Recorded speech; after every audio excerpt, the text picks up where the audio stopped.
How important is the ground game in real fighting? First of all, we need to define real fighting. I'm going to assume by the nature of the question that we're talking about an uncontrolled environment. So something that isn't a competition with a regulating body and all that. For self-defense and fighting are related but different. For self-defense, I would sort of relate it to first aid. Like, it's good to know. You probably won't need it, but you're definitely going to want to have it if you do.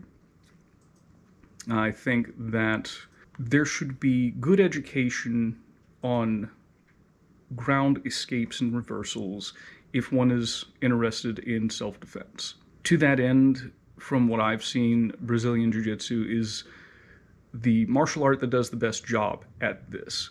And I've seen some training environments where they will also introduce non-sporting elements, like, what if I'm trying to escape at the same time I'm trying to access my firearm, or try to keep the other guy from, grabbing my firearm as I'm trying to escape from a pin.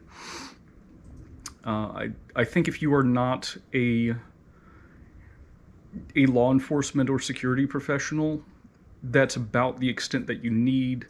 I think that it is a good idea to have the ability to pin someone and restrain them on the ground. But again, for most civilians, that's not as necessary a skill as I need to get out of here, I need to get out of here. As a quick aside, I think anyone interested in real-world self-defense should spend 6 months in boxing and a year in Brazilian Jiu-Jitsu at minimum. My reason for that is that after 6 months, you're going to be pretty comfortable seeing punches coming at you. These are all defensive. You're going to be comfortable seeing punches come at you.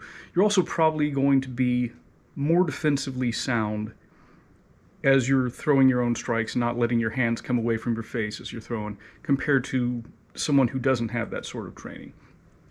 And when it comes to Brazilian Jiu-Jitsu, you might learn some unusual and sport-specific moves in class, but when it comes time to do the rolling or sparring, if you're a newbie, you're going to spend most of your time getting crushed by people who are more experienced, and most of your time learning how not to panic as you're trying to escape a pin or a choke, or, preventing someone from going for an arm lock by controlling your arm. So you're going to get good at, responding to someone controlling your limbs.